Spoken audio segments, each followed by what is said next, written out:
Hello प्यारे बच्चों, this is Manoj Kumar and you are watching physics Guru M Kumar. आज है बच्चों 12th क्लास की फिजिक्स 10th चैप्टर जिसका नाम है वेव ऑप्टिक्स और आज इस चैप्टर का बच्चों लेक्चर नंबर 7th। तो बच्चों आज के लेक्चर में हम बात करेंगे कि स्थायी व्यतिकरण प्राप्त करने के लिए क्या क्या कंडीशंस हैं, कब हमें स्थायी व्यतिकरण प्रतिरूप प्राप्त होगा और हम फ्रिंजों को आसानी से देख सकेंगे बच्चों। तो बच्चों एक शर्त हम पिछले लेक्चर में बता चुके हैं, कौन सी आपको ध्यान होगी,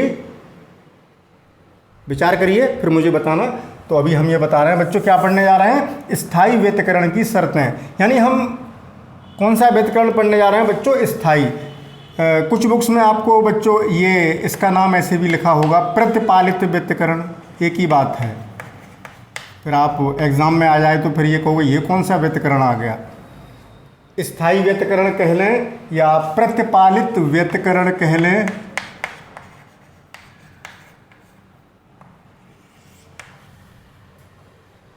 या इसको इंग्लिश में क्या कहते हैं, सस्टेन्ड इंटरफेरेंस।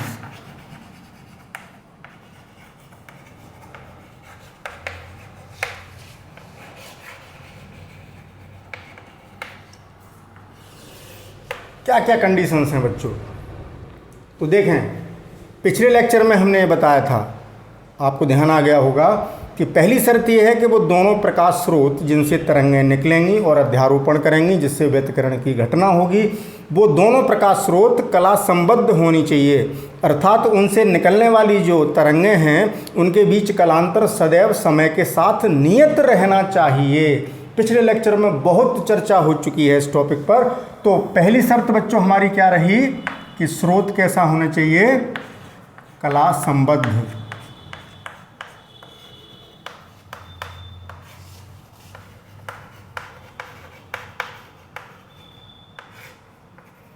होने चाहिए।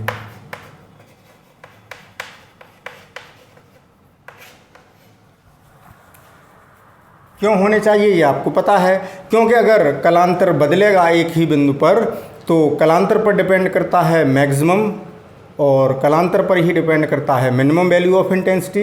यानी कहाँ संपोषी व्यतिकरण होना है, कहाँ विनाशी होना है, ये सब किस पर डिपेंड करता है, कलांतर पर। आपको पता है कि जिन जिन बिंदुओं पर कलांतर, ये पीछे बता चुके हैं कि 0 हो, 2 पाई हो, 4 पाई हो, यानी इन जनरल 2n पाई हो, वहाँ क्या होता है बच्चों, संपोषी व्यतिकरण। और वहाँ तीव्रता अधिकतम होती है, उजाला होता है।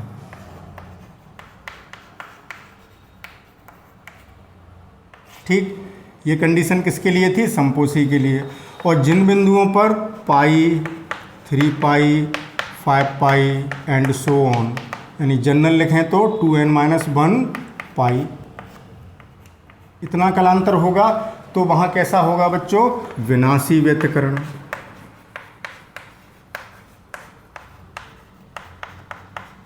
यहाँ पट्टी कैसी मिलेगी बच्चों, डार्क, अंधेरा होगा, उस पट्टी को फ्रिंज कहते हैं, डार्क फ्रिंज मिलेगी। और यहाँ बच्चों ब्राइट फ्रिंज मिलेगी, जो कि प्रतिरूप हमने बना के दिखा दिया है आपको, ये पीछे सब पढ़ चुके हैं आप। मतलब डार्क फ्रिंज और ब्राइट फ्रिंज, जैसे ये पर्दा हो हमने बनाया था बच्चों, ये एक पर्दा है,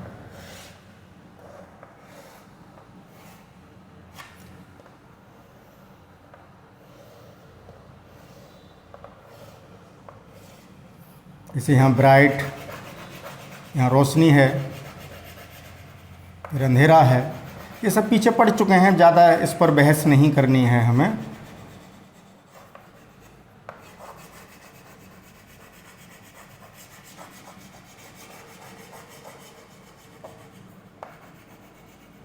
ठीक है ना, कहीं रोशनी कहीं अंधेरा, कहीं रोशनी कहीं अंधेरा, यही पट्टियाँ फ्रिंज कहलाती हैं बच्चों। यहाँ संपोषी व्यतिकरण हो रहा है, यहाँ विनाशी हो रहा है, ये सब पढ़ चुके हैं आप पीछे।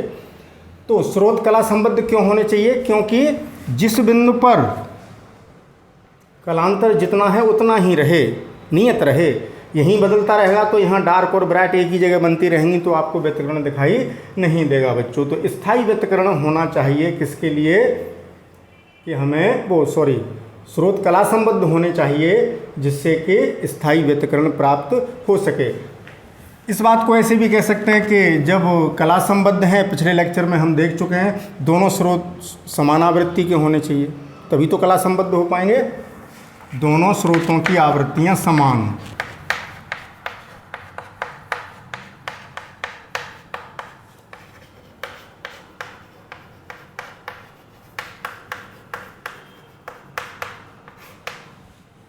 आवृत्तियां समान होनी चाहिए।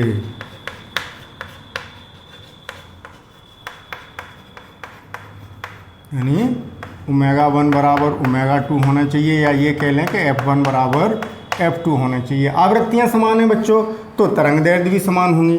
इसी पॉइंट को ऐसे भी लिख सकते हैं कि तरंगदैर्ध्य दोनों की समान होंगी, दोनों प्रकाशों की। जब तरंगदैर्ध्य समान है यानी एक ही रंग की होंगी, दोनों की आवृत्तियां बराबर हैं, एक ही वेवलेंथ की निकलनी चाहिए, यानी प्रकाश एक वर्णी। कैसा होना चाहिए? एक वर्णी।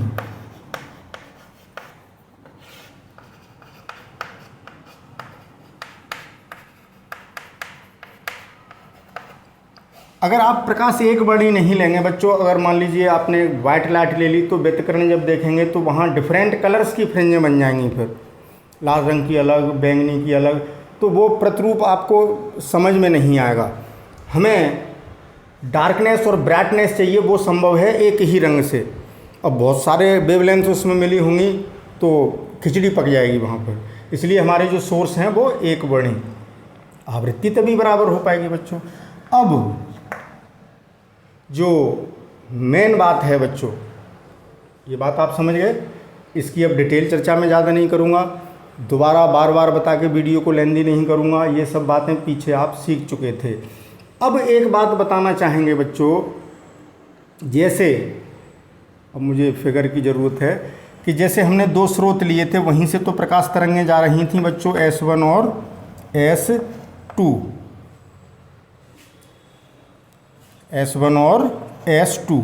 ये जो दो प्रकाश स्रोत हैं बच्चों, S1 और S2, इनके बीच की दूरी बहुत कम होनी चाहिए, यानी ये जो सेपरेशन है दोनों के बीच का डिस्टेंस D, ये बहुत कम होना चाहिए। जितना कम से कम रख सकते हो, मिलीमीटर की रेंज का, ठीक है ना, मिलीमीटर से भी छोटा, जितना ज़्यादा कम रखोगे उससे क्या फ़र्क पड़ेगा अभी बताएंगे। यानी दोनों स्रोत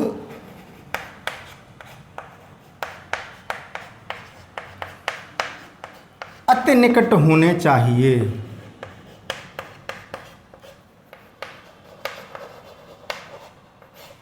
अति निकट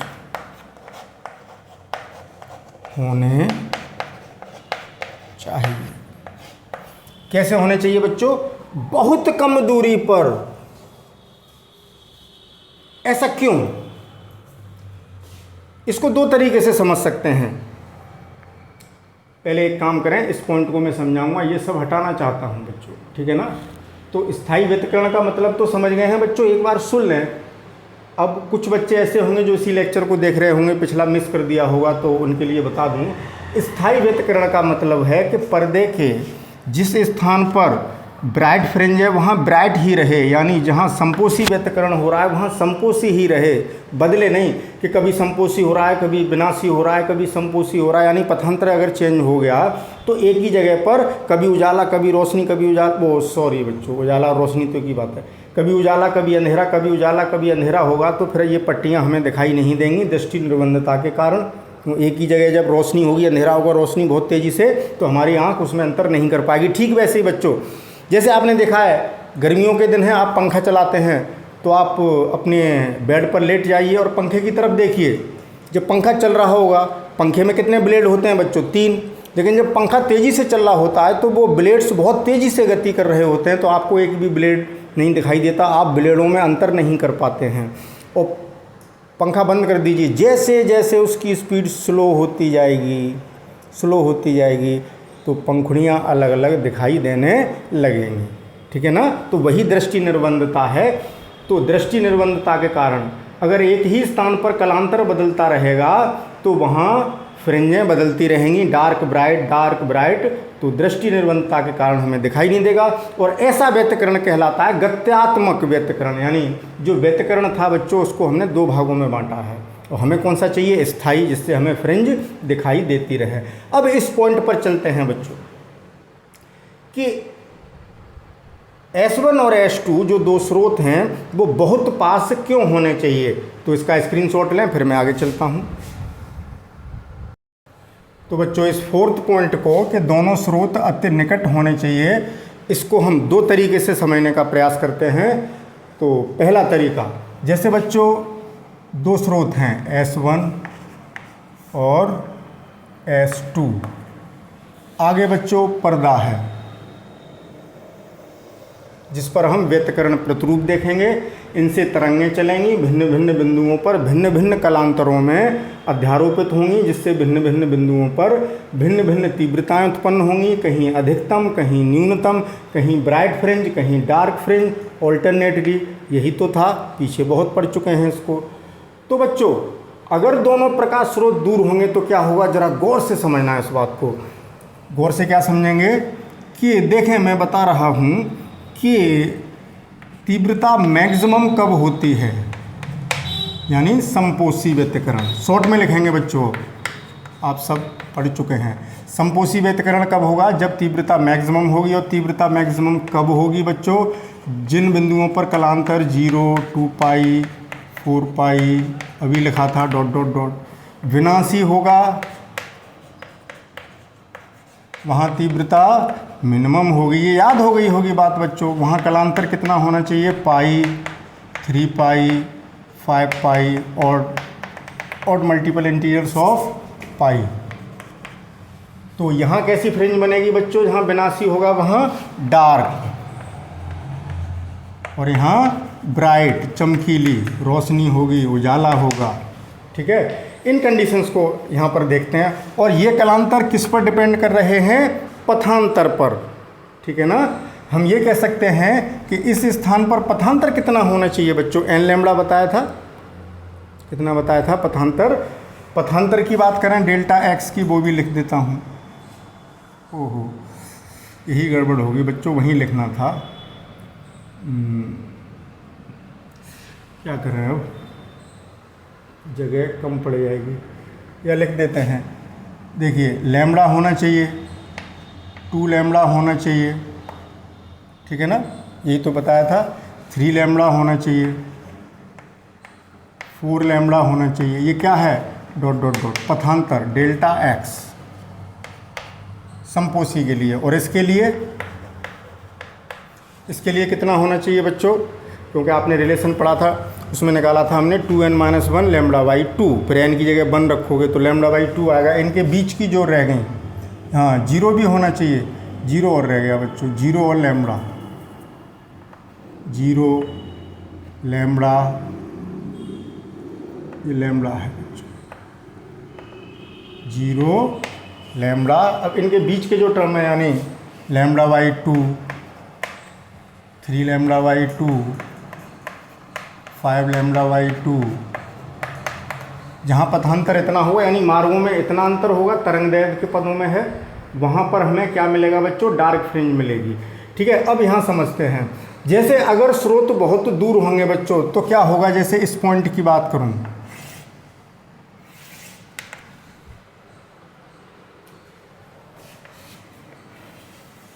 ठीक है, इस पॉइंट ध्यान से समझना बच्चों, बहुत गौर से समझने की जरूरत है। तो जब स्रोत दूर होंगे तो किसी बिंदु पर जो पथांतर है, जैसे देखें यहाँ पर इतना पथांतर आ गया, ध्यान से समझना, ये डेल्टा x ये है पहली स्थिति में, डेल्टा x1 इतना पथांतर है, और थोड़ी सी ही दूरी चलने पर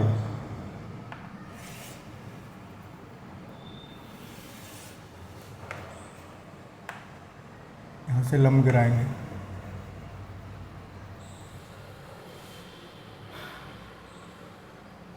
थोड़ी सी ही दूरी चलने पर पथांतर बदल जाएगा। तो पता लगा कि यहाँ पर ब्राइट फ्रिंज बन रही थी तो उसके बहुत पास में ही डार्क फ्रिंज बन जाएगी, क्योंकि जरा सा दूरी हटने, क्योंकि यहाँ पर गैप ज़्यादा है तो पथांतर काफ़ी उत्पन्न हो जाएगा बच्चों। यहाँ लंब गिरा हुए इतना डिफरेंस आ गया। अब ये डिफरेंस हो सकता है कि पहले लैम्बडा था, अब लैम्बडा 3λ/2 हो गया। जरा सी डिस्टेंस बढ़ोगे, इनका गैप ज़्यादा होने से पथांतर बहुत तेज़ी से बदलेगा, तो बहुत पास पास हो जाएगा। यानी ब्राइट फ्रिंज बन रही थी, थोड़ी सी दूरी अगले पॉइंट पर बढ़े और यहाँ इतना अंतर आ गया कि वो लैम्बडा की जगह 3λ/2 हो गया। तो ब्राइट फ्रिंज के तुरंत बाद ही डार्क फ्रिंज आ गई, समझना। फिर थोड़ी सी दूरी बढ़े, यहाँ से फिर लंब गिराया, तो ये दूरी अधिक होने से बहुत निकट बिंदुओं पर ही पथांतर तेजी से बदलेगा, जिससे व्यतिकरण बहुत तेजी से बदलेगा, बहुत पास पास। यानी इस पॉइंट पर विनाशी हो रहा था, थोड़ा सा चलने पर ही क्या हो गया, संपोषी हो गया, फिर विनाशी हो गया, फिर संपोषी हो गया। क्योंकि स्रोत हमारे बहुत दूर हैं, इसलिए अंतर बहुत तेजी से बढ़ रहा है।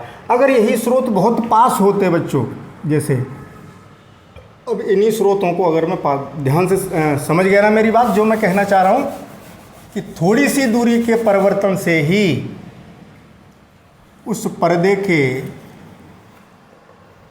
बिंदुओं पर विचार करें तो थोड़ा सा ही आगे बढ़ेंगे और पाथ डिफरेंस में बहुत तेज़ी से परिवर्तन होगा, जिससे फ्रिंजें बहुत पास पास बन जाएंगी बच्चों।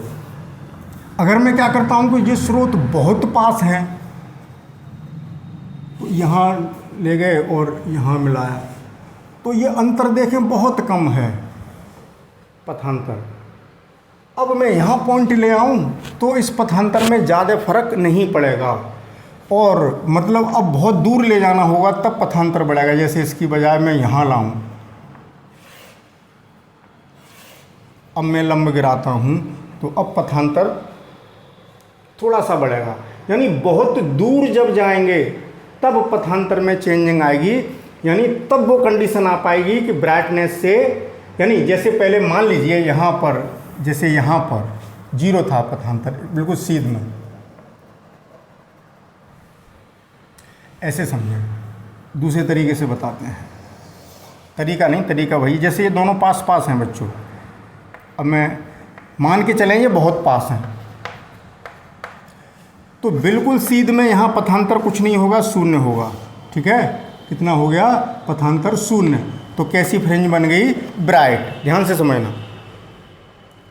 अब 0 से अंतर कितना आना है, अब λ/2 का, जैसे वेवलेंथ जितनी प्रकाश का यूज़ कर रहे हैं, जैसे हम 4000 एंगस्ट्रॉम का प्रकाश मान लो हम 5000 एंगस्ट्रॉम का प्रकाश यूज़ कर रहे हैं, तो जिस बिंदु पर जाके 5000/2 एंगस्ट्रॉम का पथांतर आ जाएगा, वहाँ पर हमें फिर डार्क फ्रिंज मिलेगी।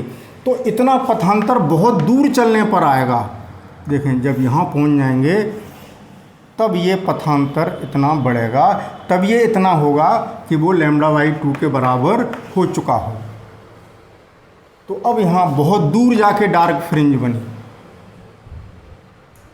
ठीक है ना, बात समझ रहे हैं। और अगर यही स्रोत बहुत दूर दूर होते, जैसे अभी मैंने बताया था, जैसे एक यहाँ और एक यहाँ, तो यहाँ पर हमने क्या किया, पथांतर शून्य है, ये वाली कंडीशन आ गई, और यहाँ ब्राइट फ्रिंज मिल गई। अब आप जरा सी दूरी ही ऊपर बढ़ोगे और इनमें इतना पथांतर हो जाएगा इन किरणों में, क्योंकि इनका जो सेपरेशन है वो बहुत ज़्यादा है। यहाँ से लंब गिराएंगे, यहाँ से लंब गिराएंगे, तो पथांतर थोड़ी सी दूरी पर चलने पर ही बहुत ज़्यादा पथांतर हो जाएगा। हो सकता है कि जरा सा मामूली सा मिलीमीटर बढ़े और पथांतर λ/2 का हो गया, तो वहाँ फिर डार्क बन गई। कहने का अर्थ यह है कि ये स्रोत जितने दूर होंगे, पथांतर पर्दे के बहुत निकटतम बिंदुओं पर तेज़ी से बदलेगा और बहुत पास पास फ्रिंज बनेंगी, ब्राइट फिर डार्क फिर ब्राइट फिर डार्क फिर ब्राइट फिर डार्क फिर ब्राइट फिर डार्क फिर ब्राइट। तो आप इनको अलग अलग नहीं देख पाएंगे बच्चों, ये इतनी पास पास बनेंगी कि नहीं देख पाएंगे। जितना इनको क्लोज करते जाएंगे, पथांतर बहुत दूर जाके बदलेगा, फिर फ्रिंजें बहुत दूर दूर होंगी, यानी चौड़ी चौड़ी होंगी, यानी बहुत चौड़ी चौड़ी। जैसे ये ब्राइट,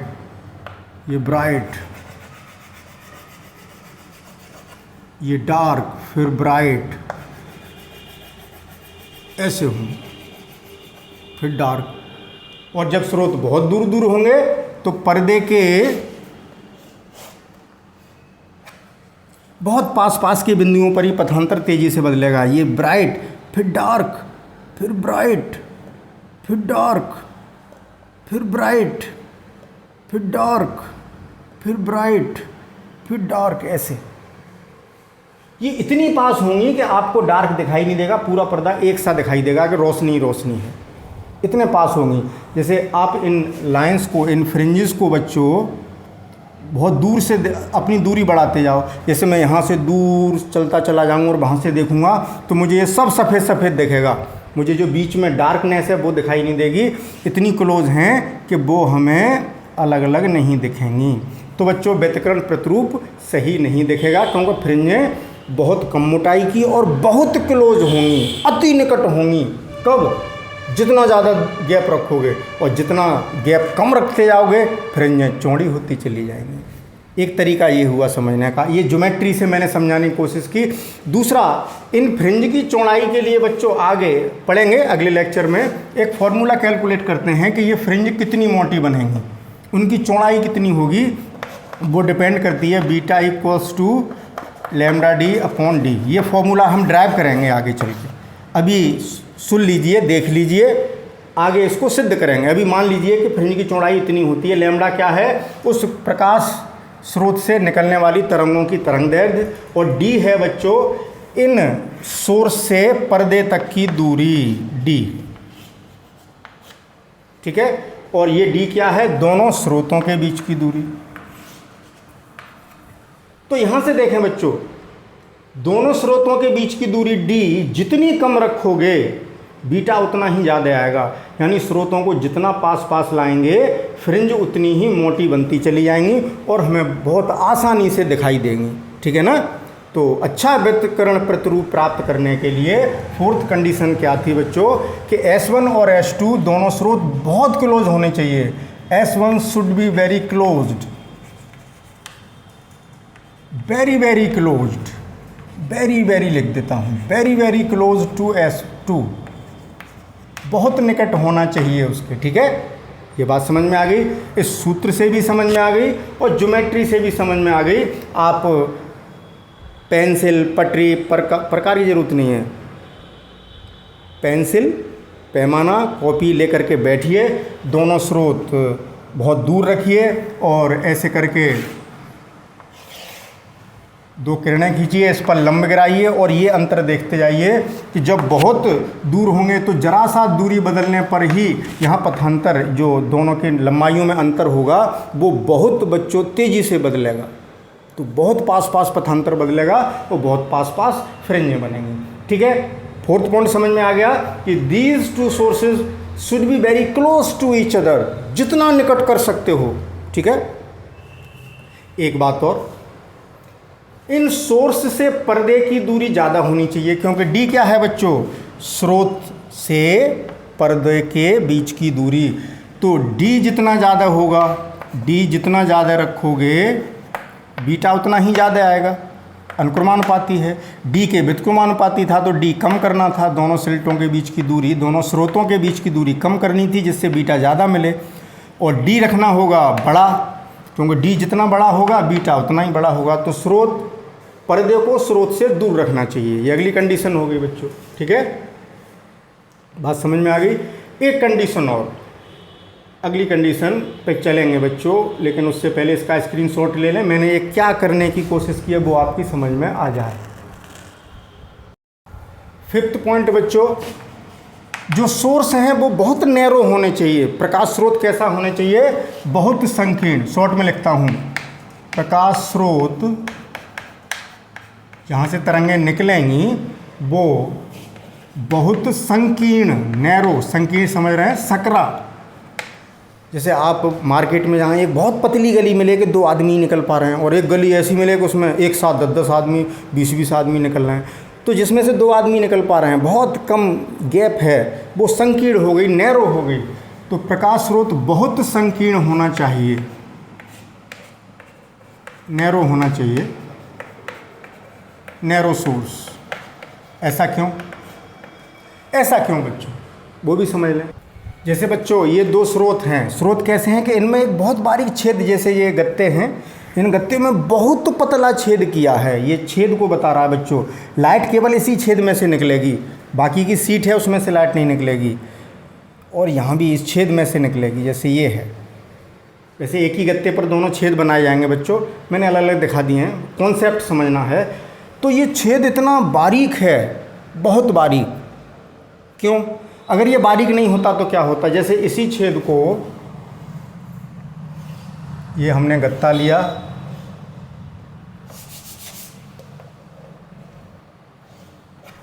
और बहुत चौड़ा छेद बना दिया होता, ये मतलब ये तो प्रकाश केवल इतने हिस्से से गुजरना है बच्चों। ये जो गैप है ये स्लिट कहलाएगी, रेखा छिद्र। इस गत्ते में इतना चौड़ा छेद कर दिया तो ये नैरो नहीं रहा। ये जो छेद था ये बहुत बारीक था बच्चों, ये यहाँ छेद बहुत बारीक है इन गत्तों में। तो संकीर्ण नहीं होता तो क्या होता कि बच्चों ये बहुत बड़ा गैप हो गया, प्रकाश की तरंग दैर्ध्य के ऑर्डर से बहुत ज़्यादा हो गया, तो यहाँ माध्यम के जो कण होंगे बहुत गैप मिल गया, तो यहाँ बहुत सारे प्रकाश स्रोत का काम करने लगेंगे।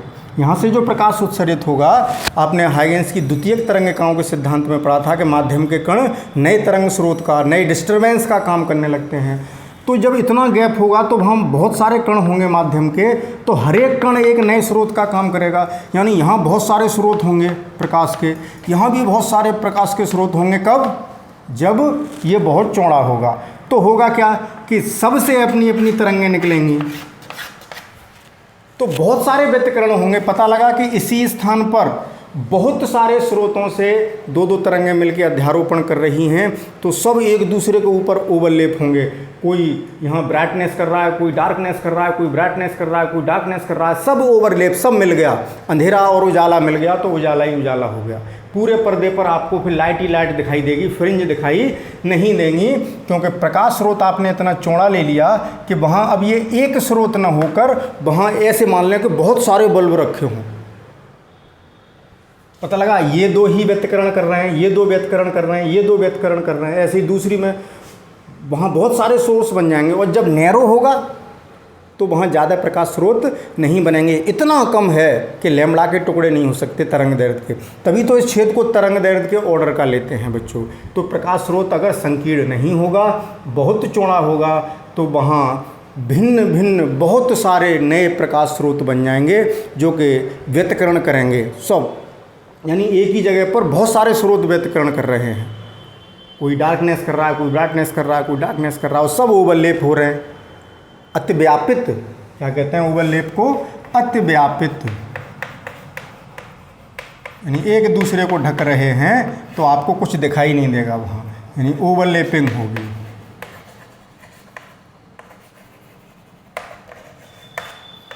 ओ ऊपर लैपिंग लिख गए यार, थक गए बच्चों आज एक जोश नहीं है।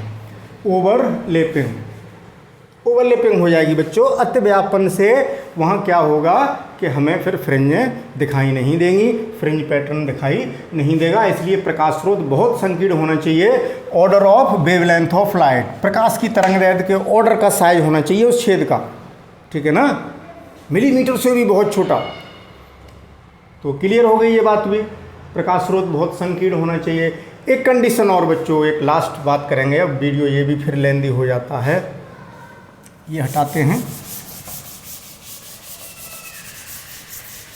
अभी कुछ डाउट सा लग रहा होगा आपको, क्योंकि अभी आपने यंग एक्सपेरिमेंट नहीं पढ़ा है बच्चों, लेकिन आप समझ गए हैं, इतना तो सारा समझ गए हैं कि रेखा छिद्र दो स्रोतों का काम करते हैं। कॉन्सेप्ट तो सीख ही गए हैं, दो स्रोतों से तरंगें जाएंगी, अध्यारोपण करेंगी और व्यतिकरण की घटना होगी। अब यहाँ दो स्रोत यंग के प्रयोग में क्या होंगे, बहुत बारीक छेद होंगे जिनमें से लाइट निकल के जाएगी, वो तरंग स्रोत का काम करेंगे बच्चों। वो कला संबद्ध भी होंगे, संकीर्ण भी होंगे, बहुत पास पास भी होंगे, वो सब कंडीशंस वहाँ लगेंगी। इतना नहीं है कि समझ में नहीं आ रहा होगा बच्चों। हाँ, एक जनरल कॉन्सेप्ट लेके चल रहे हैं। 6th पॉइंट, जो दोनों तरंगें हैं उनके आयाम में ज़्यादा अंतर नहीं होना चाहिए। अच्छी बात यह है कि बिल्कुल बराबर हो जाए। और बिल्कुल बराबर नहीं हो रहे तो लगभग बराबर तो हो ही जाए। दोनों तरंगों के आयाम, दोनों तरंग स्रोतों से उत्पन्न तरंगों के आयाम कह लो, शॉर्ट में लिखता हूँ, दोनों तरंगों के आयाम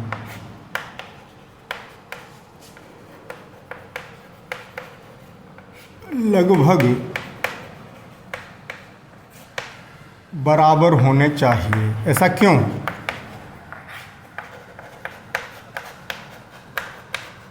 ये भी समझ लो। बराबर होने से क्या फ़ायदा मिलेगा बच्चों? कंट्रास्ट अच्छा मिलेगा। कंट्रास्ट यानी क्या कहना चाहिए? कंट्रास्ट का मतलब विपर्यास, हिंदी में कहते हैं।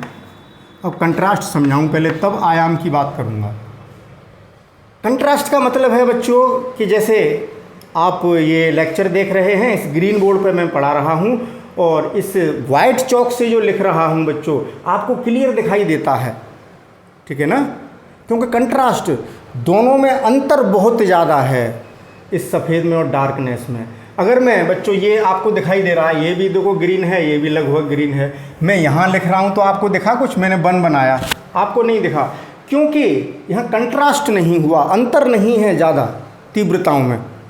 तीव्रताओं में जितना ज़्यादा अंतर होगा वो दोनों रंग अलग अलग स्पष्ट दिख सकेंगे। जैसे कहीं काला है, कहीं सफ़ेद है, तो बहुत दूर से दिख जाएगा कि काला है और सफ़ेद है, अंतर कि काला कहाँ तक है और सफ़ेद कहाँ तक है, उसकी परिसीमा भी नज़र आ जाएगी। अब यहाँ मैंने लिखा, जबकि कलर अलग अलग हैं बच्चों, ये वाइट है और ये दूसरा कलर है, लेकिन मैं इस पर लिख रहा हूँ, आपको मैंने 2 लिखा है बच्चों, लेकिन आपको नहीं दिखाई दिया होगा, नहीं दिखाई दिया होगा ना, क्योंकि कंट्रास्ट नहीं बना। कंट्रास्ट समझ गए? जैसे मैं वाइट शर्ट पहन लूँ, ब्लैक पैंट पहन लूँ, बहुत अच्छा रहा, ठीक है ना?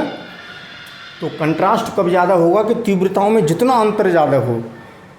अब इस सफ़ेद में और इस कलर में जितना कंट्रास्ट है उतना इसमें और इसमें नहीं है, ठीक है ना? तो कंट्रास्ट कब ज़्यादा होगा बच्चों? जितनी तीव्रताओं में ज़्यादा अंतर हो, यानी जहाँ अंधेरा है वहाँ बहुत अंधेरा हो और जहाँ उजाला है वहाँ बहुत उजाला हो, तभी तो बहुत क्लियरिटी दिखाई देगी। आप अपने मोबाइल फ़ोन चलाते हैं, उसमें कंट्रास्ट सेट करते हैं, कंट्रास्ट जितना बढ़ाएंगे डार्कनेस बढ़ती जाती है, वो मतलब चीज़ों में अंतर रंग के आधार पर बहुत आसानी से हो जाता है बच्चों, ठीक है ना? जैसे एक लड़के ने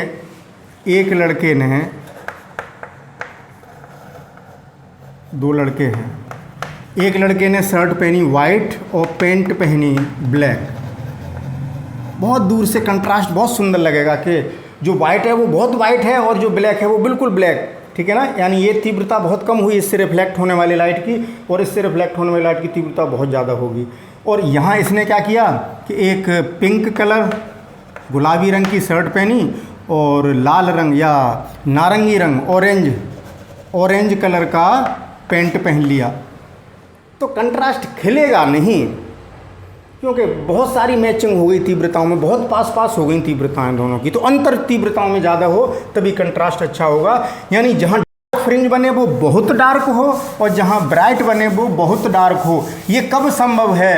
यानी जहाँ तीव्रता हो वो बहुत ज़्यादा हो और जहाँ कम हो वो बहुत कम हो। देखो बच्चों, कहीं तीव्रता है 100 और कहीं है 90, तो ये कहलाएगी यहाँ रोशनी ज़्यादा है, यहाँ रोशनी कम है, ये ब्राइट कहलाएगी और ये डार्क गहरी कहलाएगी।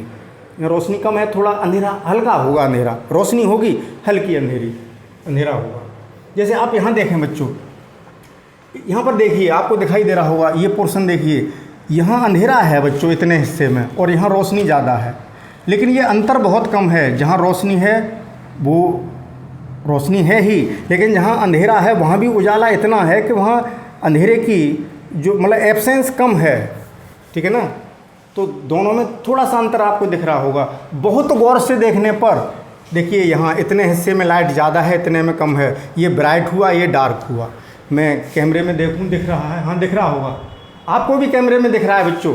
यहाँ हल्की सी छाया आ रही है, यानी यहाँ हल्का सा अंधेरा है। ये वो स्थिति है, ये वाली 100 और 90 वाली। ये तो यहाँ तीव्रता 100 है और यहाँ 90 है, ठीक है ना? अब देखें कैसे संभव है, अभी समझाता हूँ। जैसे हमने क्या कहा कि आयाम लगभग बराबर होने चाहिए, यानी A1 लगभग बराबर होना चाहिए A2 के, और A1 बराबर हो जाए A2 के तो ये सोने पे सुहागा हो गया। बिल्कुल बराबर नहीं हो पा रहे तो लगभग बराबर, यानी अंतर कम हो दोनों में, A1 ज़्यादा बड़ा न हो, A1 A2 से या A2 A1 से ज़्यादा बड़ा न हो, अंतर ज़्यादा न हो। ऐसा क्यों? जैसे उदाहरण के लिए दो कंडीशन लेते हैं, पहले अंतर ज़्यादा कर लेते हैं और कम कर लेते हैं। जैसे बच्चों A1 है कितना, मान लीजिए 10 सेंटीमीटर या जो भी यूनिट हो, और A2 है 1 सेंटीमीटर, तो अंतर बहुत ज़्यादा हो गया। यहाँ का कंट्रास्ट देखें बच्चों, आपको पता है कि I मैक्सिमम कितना आता है, देखो I बराबर KA² आता है बच्चों, पता है, और A मैक्सिमम कितना आता है, A1 प्लस A2,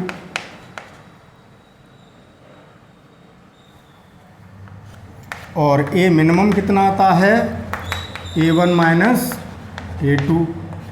तो I मैक्सिमम यहाँ रखिए, A मैक्सिमम, I मैक्सिमम निकालना है तो I मैक्सिमम यानी महत्तम तीव्रता कितनी होगी, KA1 प्लस A2 का स्क्वायर, और I मिनिमम न्यूनतम तीव्रता कितनी होगी, KA1 माइनस A2 का स्क्वायर। अब निकालिए यहाँ पर I मैक्सिमम, यानी यहाँ समपोषी व्यतिकरण है, ब्राइट फ्रिंज मिल रही है बच्चों, वहाँ तीव्रता कितनी होगी, देखिए K into A1 plus A2 का होल स्क्वायर करूँगा मैं, 10 प्लस 1 का होल स्क्वायर 121 हो गया, यानी ये कितना आ गया, 121 K, इतनी है तीव्रता।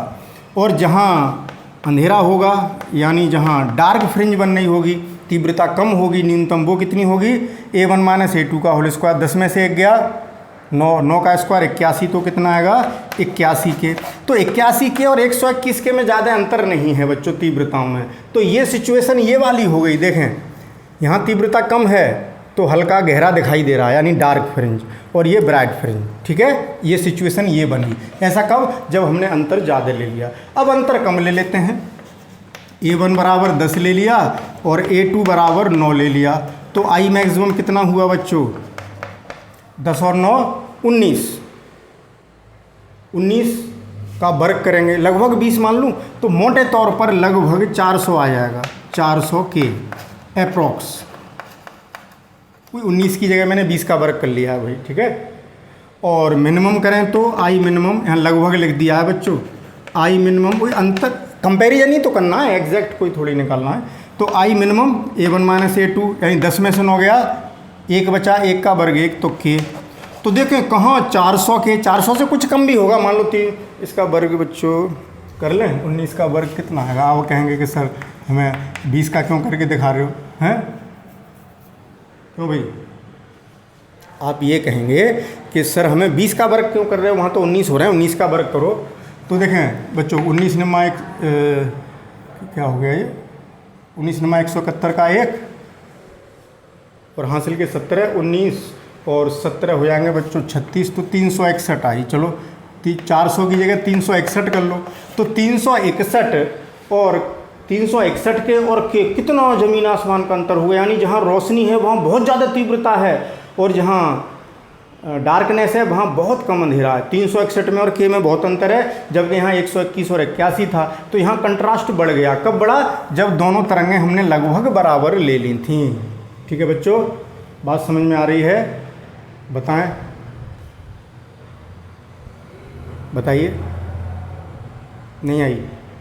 अब हमने कहा या तो लगभग बराबर हो जाए, यहाँ ये बच्चों जब आप स्क्रीनशॉट लेंगे तो दिखाई नहीं देगा,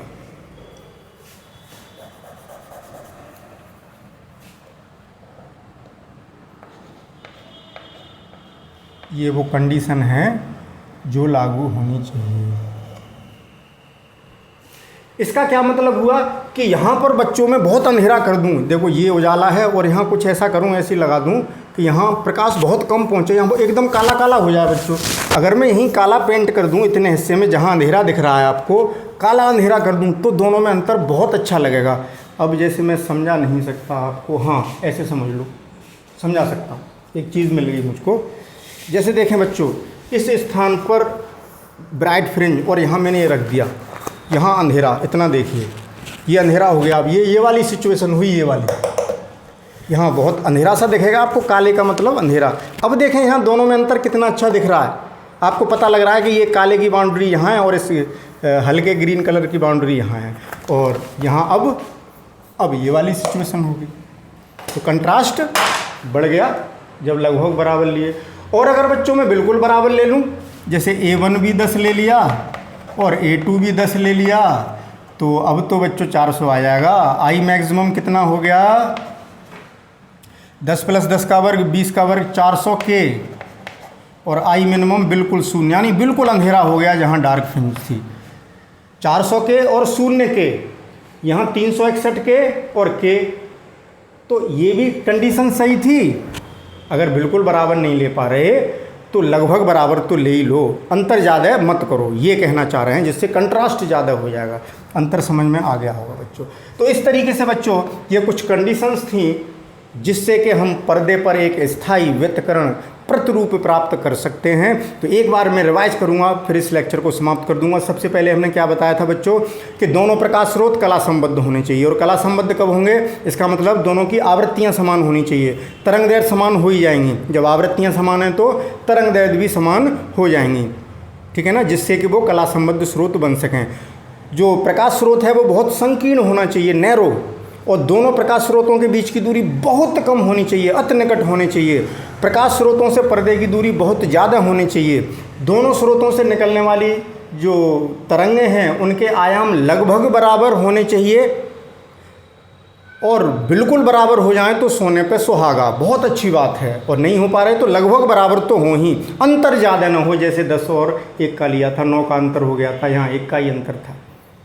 तो ये वो पॉइंट हैं बच्चों, ये आपको याद रखने हैं। अगर हम ये कंडीशन से अप्लाई करते हैं बच्चों तो हम निश्चित ही पर्दे पर व्यतिकरण प्रतिरूप, वो बहुत खूबसूरत सा दृश्य, बहुत ब्यूटीफुल इमेज जो बनती है, व्यतिकरण प्रतिरूप इंटरफेरेंस पैटर्न पर्दे पर, उस खूबसूरत पैटर्न को हम देख सकेंगे अगर इन शर्तों का पालन करेंगे तो ठीक है बच्चों, आज के लेक्चर में केवल इतना ही। अब मैं चलूँगा और आप इसका स्क्रीनशॉट ले लेना।